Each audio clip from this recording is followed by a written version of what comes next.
आप सबका स्वागत है इंग्लिश ग्रामर की जो बेसिक हमारी क्लास चल रही थी। बीच में बड़ा लंबा गैप हो गया। गैप का रीज़न हेल्थ इश्यूज थे, लेकिन आज फिर से हम लोग उस सीरीज़ को कंटिन्यू करेंगे और आज की क्लास में हम लोग देखने वाले हैं कि कैसे हम छोटे छोटे सेंटेंसेस बनाएंगे। क्योंकि आपने अब तक की जो भी 5-6 क्लासेस की हैं उसमें हमने बिल्कुल बुनियादी बातें समझी कि आर्टिकल क्या होता है। जैसे पहली क्लास में तो हमने अल्फ़ाबेट ही देखे थे, लेकिन उसके बाद हमने आर्टिकल देखे, नाउन देखे, प्रोनाउन देखे। इसके अलावा हम लोगों ने लास्ट क्लास में वर्ब देखा था। तो जब सारी चीज़ें हम समझ गए हैं तो अब उनको इकट्ठा करने की बारी है।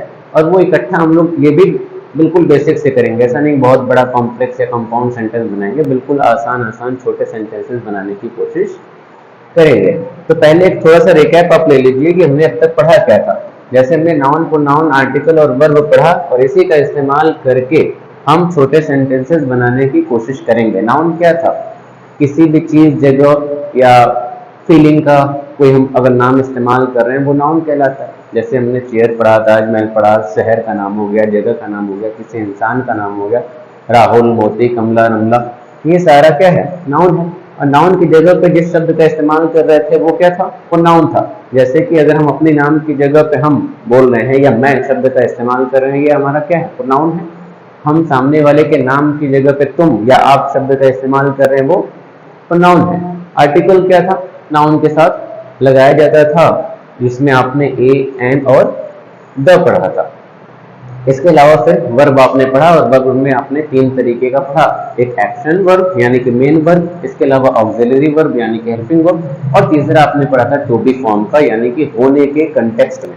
और इन्हीं का इस्तेमाल करके हम सेंटेंस बनाने की कोशिश करेंगे जो बिल्कुल सिंपलेस्ट होंगे, उसमें कोई ज़्यादा ताम झाम वाली बात नहीं है। देखिए, सेंटेंस बनाने के लिए जिस स्ट्रक्चर का आपको ध्यान रखना है, ध्यान नहीं रखना है बल्कि रट लेना है तुम दिमाग में। रट लेंगे तो हर सेंटेंस बिल्कुल आसानी से बनेगा। यहाँ पे 3 क्वेश्चन दिए गए हैं, सब्जेक्ट, वर्ब और ऑब्जेक्ट।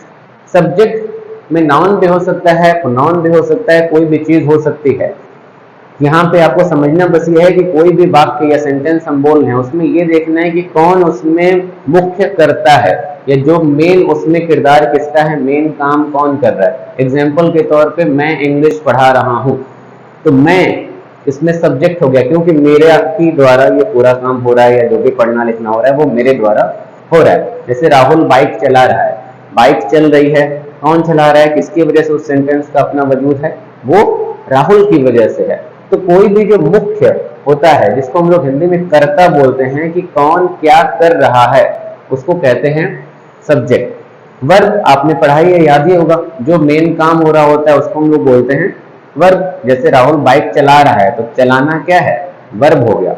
और इसी तरीके से होता है लास्ट में ऑब्जेक्ट, जो बचता है यानी कि जिसके लिए काम किया जा रहा है या जिसके बारे में कोई चीज हो रही है या जिसको लेके कुछ सोचा जा रहा है। तो राहुल बाइक चला रहा है, राहुल सब्जेक्ट हो गया, चलाना वर्ब हो गया। तो राहुल क्या चला रहा है, क्या काम हो रहा है उसमें? तो बाइक आपकी क्या हो गई? ऑब्जेक्ट हो गई। ऐसे पहला सेंटेंस हमने बोला कि मैं इंग्लिश पढ़ा रहा हूं, मैं तो सब्जेक्ट है क्योंकि मेन काम हम ही कर रहे हैं। हो क्या रहा है उसमें? इंग्लिश पढ़ाना है ना, तो पढ़ाना आपका क्या हो गया? वर्ब हो गया। तो क्या पढ़ा रहे हैं, वो कैसे पूरा होगा? वो आपका इंग्लिश बचा, तो इंग्लिश आपका ऑब्जेक्ट हो गया। तो एकदम सिंपल सेंटेंस ऐसे ही इन 3 टर्म्स को याद करके आप बना सकते हैं। एग्जाम्पल के तौर पे यहाँ पे देखिए लिखा भी हुआ है, हिंदी में देखते हैं ना, ये तो मान लीजिए इंग्लिश में है। इसका हिंदी अगर अनुवाद करें तो लिखा है राम चावल खाता है। तो इसमें मेन काम कौन कर रहा है, मेन कर्ता कौन है? तो जाहिर सी बात है मेन कर्ता आपका राम है। तो स्ट्रक्चर के हिसाब से, जो कि स्ट्रक्चर हमारा क्या है, subject plus verb plus object. तो सब्जेक्ट आपका क्या आ गया? राम। और वर्ब आपका क्या है, यानी कि जो काम हो रहा है, काम कौन सा हो रहा है? चावल खाने का। तो राम खाता है के लिए आपका वर्ड आ जाएगा ईट्स। और क्या हो रहा है, क्या खा रहा है? ऑब्जेक्ट आपका हो गया चावल, तो राम ईट्स राइस।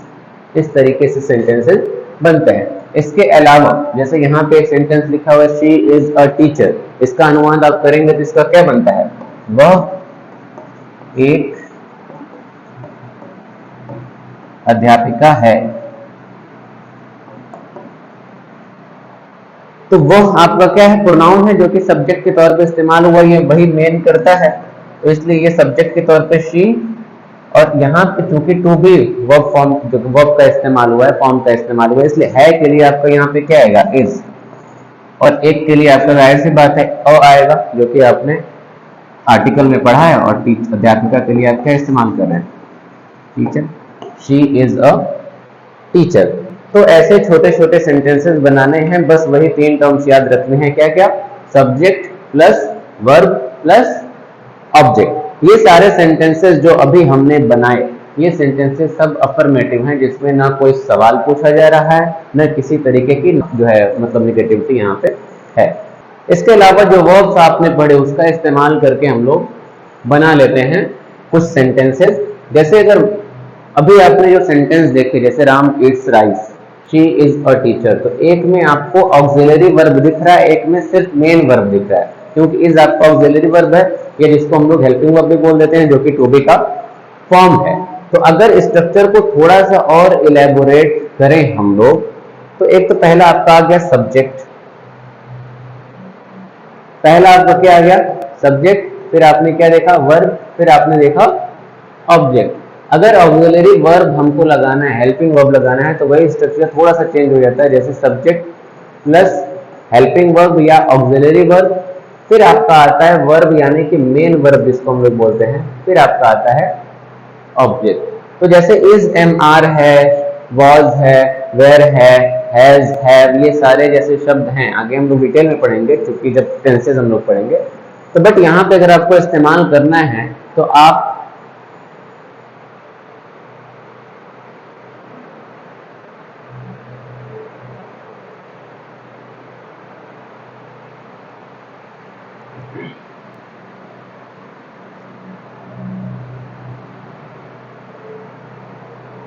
इसी के साथ जो कुछ वर्ब्स आपने पढ़े थे उसके कंटेक्स्ट में भी कुछ सेंटेंसेस बना लेते हैं, जैसे कि यूजिंग एम, इज, आर, या हम लोग बोलते हैं फ्लुएंसी में इज, एम, आर। इसका इस्तेमाल करके अगर स्मॉल सेंटेंसेस बनाने हैं तो वो कैसे बनेंगे, जाहिर सी बात है ये वर्ब की फॉर्म है जो कि आपने ऑलरेडी पढ़ा है, टू बी फॉर्म है ये।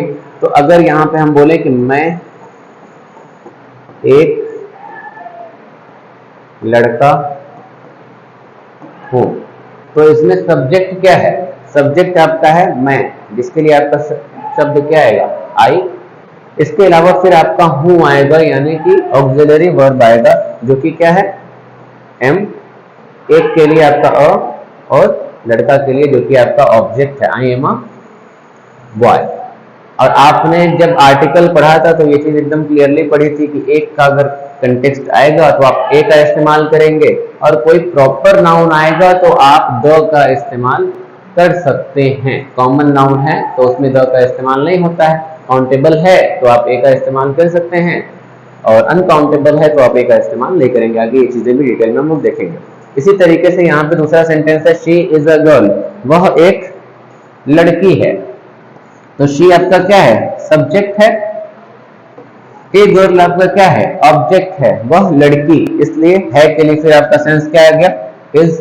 उम्मीद करते हैं ये मीनिंग याद होगी आपको, अगर आपने पिछली और बेसिक क्लासेस देखी हैं कि एम आई के साथ इस्तेमाल होता है, जिसका अर्थ आता है हूँ, यानी कि मैं हूँ। इज जो है ही और शी के साथ आता है, जिसका मतलब होता है, और आर इस्तेमाल होता है यू के साथ, और प्लूरल जो है नाउन जो होते हैं उनके साथ इस्तेमाल होता है। तो उम्मीद करते हैं ये चीजें आपको याद होंगी। जैसे यहाँ पे देखिए लिखा है ना, दे आर फ्रेंड्स, वे या वे लोग दोस्त हैं, तो इसमें कई सारे लोगों की बात हो रही है, इसलिए यहाँ पे आर शब्द का इस्तेमाल किया गया है। दे मतलब वे, फ्रेंड दोस्त होता है।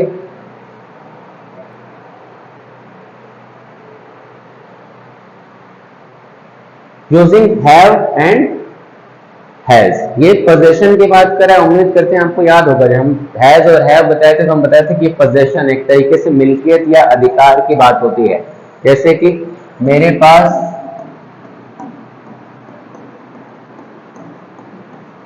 एक बाइक है, ठीक है, तो मेरे पास एक बाइक है। अब इसमें आप सोचिए कि सब्जेक्ट क्या है और ऑब्जेक्ट क्या है और वर्ब आपका क्या है। अगर समझ में आया होगा तो आप आसानी से बता सकते हैं कि मेरे जो है आपका सब्जेक्ट के तौर पर इस्तेमाल होगा, जिसके लिए आप किस शब्द का इस्तेमाल करेंगे? आई। इसके अलावा पास है, क्योंकि ये एक अधिकार दिखा रहा है, पोजीशन दिखा रहा है, तो पास है के लिए आप क्या इस्तेमाल करेंगे? आई और यू के साथ हैव का इस्तेमाल हो रहा था, शी और ही के साथ हैज का इस्तेमाल हो रहा था, इट के साथ भी होगा। तो यहाँ पे पोजीशन के लिए आप क्या इस्तेमाल करेंगे? हैव। तो मेरे पास है, ये सेंटेंस पूरा हो गया। क्या है यानी कि अब ऑब्जेक्ट आप तलाश करेंगे, तो ऑब्जेक्ट आपका क्या है? एक बाइक है, तो आई हैव अ बाइक। ऐसे ही मान लीजिए उसके पास एक पेन है, तो उसके पास, कि उसके में देखिए जेंडर क्लियर नहीं हो पा रहा है कि वो लड़का है कि लड़की है, तो आप चाहे ही का इस्तेमाल करें चाहे शी का इस्तेमाल करें। तो मान लीजिए शी ही ले लीजिए, शी आपका सब्जेक्ट हो गया। पास है के लिए क्योंकि पोजीशन दिखा रहा है, तो शी के साथ क्या इस्तेमाल होगा? हैव नहीं, उसके साथ इस्तेमाल क्या होगा? हैज। तो शी हैज, उसके बाद क्या है? ऑब्जेक्ट तलाश करेंगे तो आपको जवाब मिलेगा कि एक पेन है, तो शी हैज अ पेन। ऐसे ही मान लीजिए आप क्लासरूम में बैठे हैं, ढेर सारे बच्चे हैं, या हम ही सब मान लीजिए बैठे हुए, तो कहेंगे कि हमारे पास किताब है, तो क्या होगा? हमारे के लिए क्या इस्तेमाल होगा? वी। और क्या है? किताब है ना, और वी है क्योंकि प्लूरल है, तो हम लोग हैव का इस्तेमाल करेंगे कि हैज का? जवाब मिलेगा कि हैव का इस्तेमाल करेंगे। तो वी हैव क्या है? किताब है, वी हैव बुक। ठीक है, उम्मीद करते हैं यहाँ तक चीजें क्लियर होंगी। कंफ्यूजन जैसा कुछ है नहीं, बट डाउट आ रहे हैं मेरे मन में कि शायद कंफ्यूजन हो, क्योंकि यूट्यूब पे आप लोग कमेंट वगैरह कर नहीं रहे हैं, तो थोड़ा सा एक डाउट मन में बना हुआ है ना, किसी की एक्सरसाइज है, हालांकि हम नंबर दिए हुए थे। तीसरा है यूजिंग डू और डज। डू और डज का इस्तेमाल करके, ये भी सिंपल सेंटेंस ही है, लेकिन अगर इसको हम लोग टेंस में देखें तो ये प्रेजेंट इंडेफिनिट में आता है, जो कि आगे हम लोग डिटेल में देखेंगे। कोई भी काम जो इंसान मौजूदा वक्त में, वर्तमान समय में निरंतरता के साथ करता है या करने का आभास होता है, उसमें डू या डज का इस्तेमाल करते हैं। जैसे कि अगर हम बोले कि मैं कॉलेज जाता हूँ, तो मैं कॉलेज जाता हूँ इतना बोलने मात्र से ये पता चल रहा है कि हाँ हम रेगुलर जा रहे होंगे, क्योंकि अगर एक दिन अगर इंसान जाएगा तो सब या सेंटेंस जो फ्रेम करने का तरीका होगा वो अलग होगा। जैसे कि अगर हम ये बोले कि मैं कॉलेज जाता था, तो इससे अंदाज लगेगा कि लगभग रेगुलर में जाता था। अगर रेगुलर नहीं होगा इंसान तो बोलेगा कि मैं कॉलेज गया था। और वैसे ही प्रेजेंट में अगर कोई इंसान बोले कि मैं कॉलेज गया हूं, तो मे भी एक दिन का सेंस आए, लेकिन अगर बोल रहा है कि मैं कॉलेज जाता हूं, तो इसका मतलब रेगुलरिटी का एहसास होता है कि लगातार या निरंतर इंसान जा रहा है। तो निरंतर जहां पे कोई भी चीज हो रही होती है उसमें डू या डज का इस्तेमाल किया जाता है। जैसे कि मैं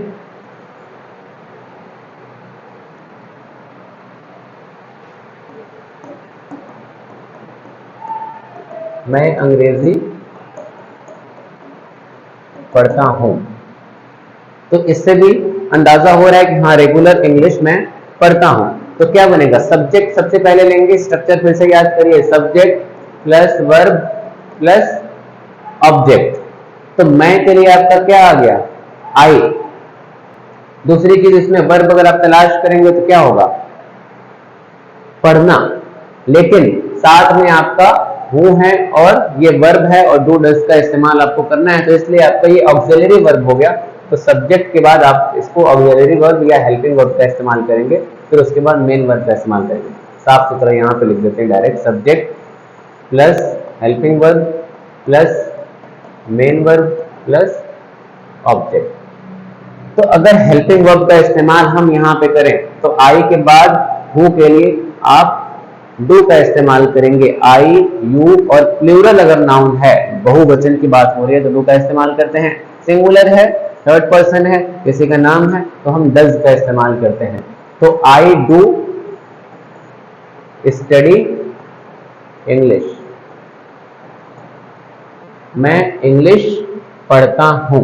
अगर आप इसका इस्तेमाल नहीं करना चाहते तो वो भी बिल्कुल करेक्ट हो जाएगा। क्यों करेक्ट होगा? क्योंकि अफर्मेटिव सेंटेंस है और अफर्मेटिव जो प्रेजेंट इंडेफिनिट होता है उसमें डायरेक्टली हम लोग चीजें लिख सकते हैं। इसी तरीके से ही डज हिज वर्क, वह अपना होमवर्क करता है, तो यहाँ पे भी डायरेक्ट मेन वर्ब के तौर पे डज का इस्तेमाल किया गया है। इसी तरह यहाँ पे भी है दे डू एक्सरसाइज, वे अपनी एक्सरसाइज करते हैं। बहुत ज़्यादा कंफ्यूज नहीं होइएगा, तो प्रेजेंट इंडेफिनिट का थोड़ा सा तड़का हम इसमें घुसा दिए, तो जो घुस गया वो घुस गया। Using action verb, action verb का इस्तेमाल करके, ये वही है प्रेजेंट इंडेफिनिट का सेंटेंस यहाँ पे है। I read a book, affirmative sentence है, मैं किताब पढ़ता हूँ, तो हूँ के लिए यहाँ पे डू या डज का इस्तेमाल नहीं किया गया है। तो आई रीड अ बुक, जैसे कि मैं खाना खाता हूँ,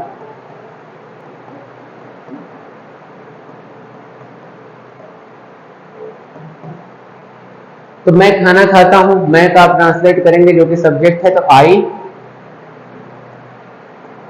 टेक या ईट का इस्तेमाल कर सकते हैं खाने के लिए। आई टेक या ईट फूड। अब एक बात अब यहाँ पे ये भी ध्यान दीजिएगा कि अगर सिंगुलर है, थर्ड पर्सन है, नाम है किसी का, तो हम लोग वर्ब के साथ एस या ई एस लगाते हैं। लेकिन अगर आई है, यू है, प्लूरल नाउन अगर आपका है या प्लूरल सब्जेक्ट है, तो हम एस या ई एस नहीं लगाते। जैसे कि मैं खाना खाता हूं, तो आई लग गया ना, तो आई टेक फूड या ईट फूड। लेकिन अगर हम इसी को चेंज कर दें और ये लिख दें कि वह खाना खाता है, तो ट्रांसलेशन जो होगा वो ऐसे होगा, वह के लिए आपने क्या लगाया? ही, और खाने के लिए आप टेक नहीं लिखेंगे बल्कि आप एस लगा देंगे, टेक्स। या ईट नहीं लिखेंगे, आप लगा देंगे ईट्स, और क्या खाता है? ऑब्जेक्ट के तौर पे आपका फूड आ गया। तो इस तरीके से एक्शन वर्ब का इस्तेमाल करके सेंटेंस बनता है। नेगेटिव सेंटेंस बनाना है, तो नेगेटिव सेंटेंस भी बिल्कुल आसान है, बस बीच में आपको नॉट घुसा देना है। और वो नॉट कैसे घुसाएंगे? Subject plus helping verb, helping verb के बाद आप नॉट ऐड करेंगे, नॉट के बाद फिर मेन वर्ब ऐड करेंगे, मेन वर्ब के बाद ऑब्जेक्ट। जैसे यही वाला सेंटेंस वापस लेते हैं कि मैं खाना नहीं खाता हूं, तो सब्जेक्ट आपका क्या आएगा? आई। अब यहां पे नेगेटिव है तो आपको हेल्पिंग वर्ब का इस्तेमाल करना रहता है, यानी कि डू या डज का इस्तेमाल करेंगे। तो आई के साथ क्या इस्तेमाल करेंगे अभी हम बताए हैं ऊपर, तो आई के साथ हम इस्तेमाल करते हैं क्या? डू। तो डू के बाद यानी कि हेल्पिंग वर्ब आपका क्या हो गया? डू। डू के बाद आप क्या लगाएंगे? नॉट। तो इसलिए आई डू नॉट। फिर आप मेन वर्ब लगाएंगे यानी कि एक्शन वर्ब, या जो मेन काम हो रहा है। तो क्या मेन काम यहाँ पे होने की बात है? खाना खाता ना, तो खाता के लिए क्या होगा? ईट या टेक। तो आई डू नॉट ईट, और फिर आपका ऑब्जेक्ट क्या है जिसपे पूरा सेंटेंस जो है डिपेंडेंट है, वो है फूड। तो I do not eat food, मैं खाना नहीं खाता हूं। ऐसे ही मान लीजिए कि मैं चाय नहीं पीता हूं, तो आप क्या बनाएंगे? आई। अब आई है तो डू या डज में क्या लगेगा? डू लगेगा। तो आई डू नॉट, चाय पीने के लिए जो शब्द का इस्तेमाल होता है पीने के लिए, वो है टेक। तो आई डू नॉट टेक, मैं नहीं पीता हूं। क्या नहीं पीता हूं? चाय। तो I do not take tea. एक और एग्जांपल अगर ले लें, जैसे कि वे क्रिकेट नहीं खेलते हैं, वे क्रिकेट नहीं खेलते हैं। वे यानी कि बहुवचन की बात हो रही है, तो क्या लिखेंगे आप? दे नहीं खेलते हैं, तो दे के साथ जाहिर सी बात है आप डू लगाएंगे, और डू के बाद आप फिर क्या लगा देंगे? नॉट। दे डू नॉट, खेलते के लिए क्या आएगा? प्ले। और प्ले के बाद आप ऑब्जेक्ट लिखेंगे जो कि आपका क्या है? Cricket. They do not play cricket. तो इस तरीके से आप नेगेटिव सेंटेंस बनाएंगे। अगर इंट्रोगेटिव सेंटेंस बनाना हो, वैसे सेंटेंस जिसमें सवाल पूछना है।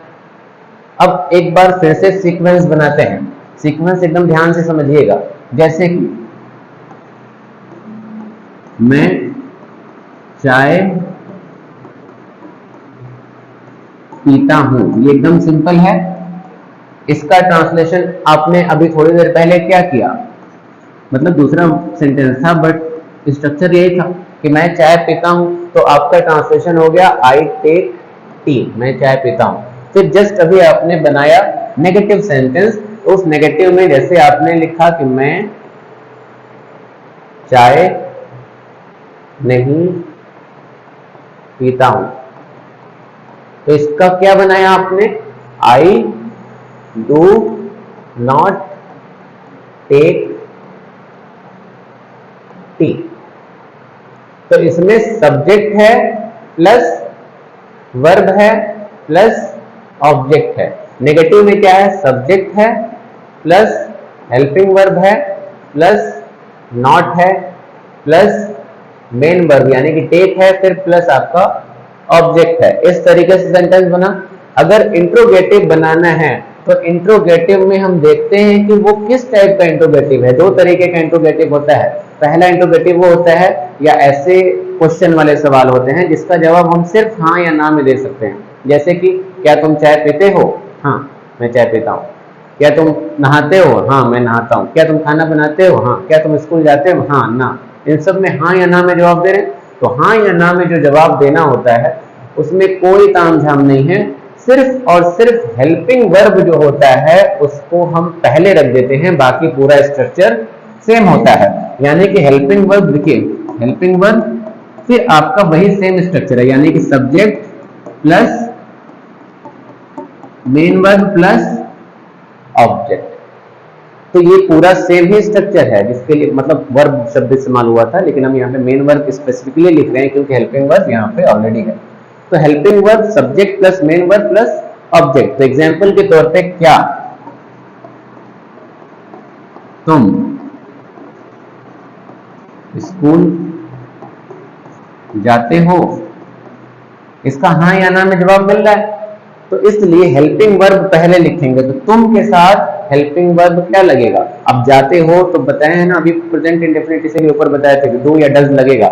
जहां पे ता है ती है का सेंस आता है या एक रेगुलरिटी का सेंस आता है वहां पे डू या डज लगेगा। तो यू के साथ डू लगेगा या डज लगेगा। तो अभी हम बताएं कि यू है या आई है या प्लूरल कोई भी नाउन है तो वहां पे डू लगेगा। तो सीधा सा हेल्पिंग वर्ब की जगह पे आप क्या आ गया, डू।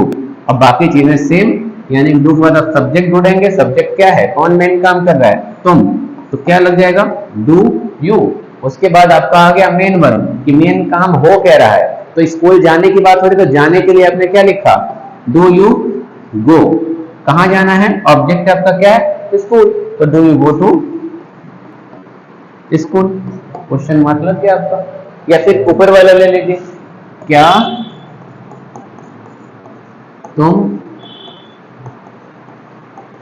चाय पीते हो।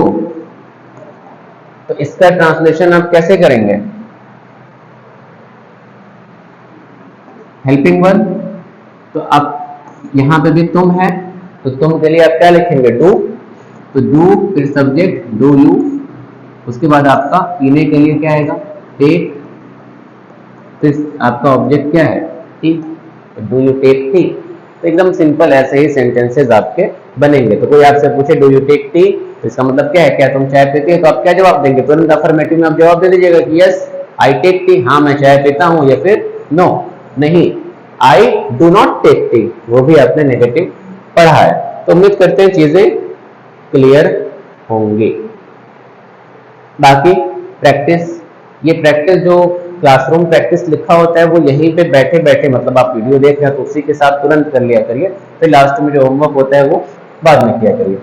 सेंटेंसेस आपको बनाने हैं, यहाँ पे कुछ वर्ड दिए हैं, उस वर्ड का इस्तेमाल करके आपको सेंटेंस बनाना है। एक बनाते हैं जैसा कि हमेशा हम, जैसे यहाँ पे लिखा है आई बॉय, दो शब्द दिए हुए हैं, तो आई और बॉय लिख के सेंटेंस आपका पूरा नहीं होता। कोई मीनिंग निकल रही है, मैं लड़का नहीं, तो मैं लड़का हूं। तो आई एम अ बॉय, मैं एक लड़का हूं। इसी तरीके से she teacher they friends he pen has we homework do, इन शब्दों का इस्तेमाल करके आप एक सेंटेंस बनाने की कोशिश करेंगे।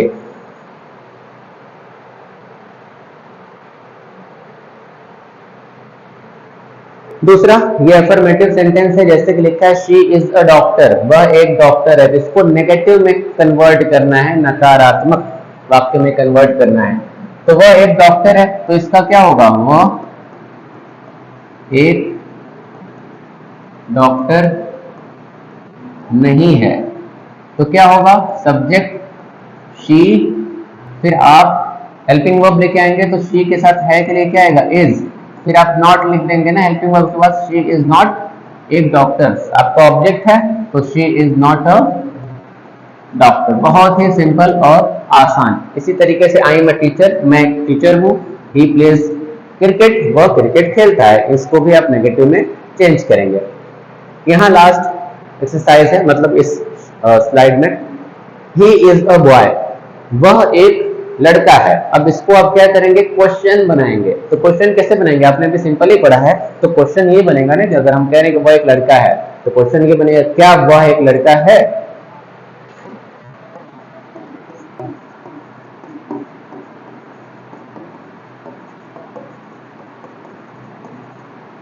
क्वेश्चन, सॉरी कॉल आ गई थी।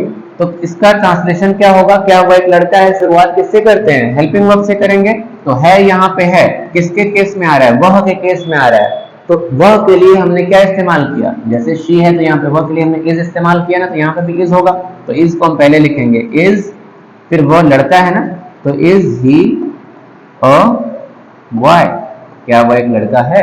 इस तरीके से आप इसको क्वेश्चन में कन्वर्ट करेंगे। दे आर फ्रेंड, वे दोस्त हैं, तो क्या वह दोस्त हैं।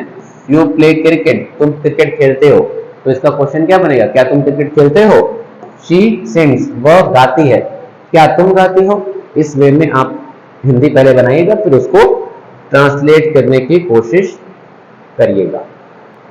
इसके अलावा यहाँ पे कुछ और सेंटेंसेस हैं ट्रांसलेशन के लिए।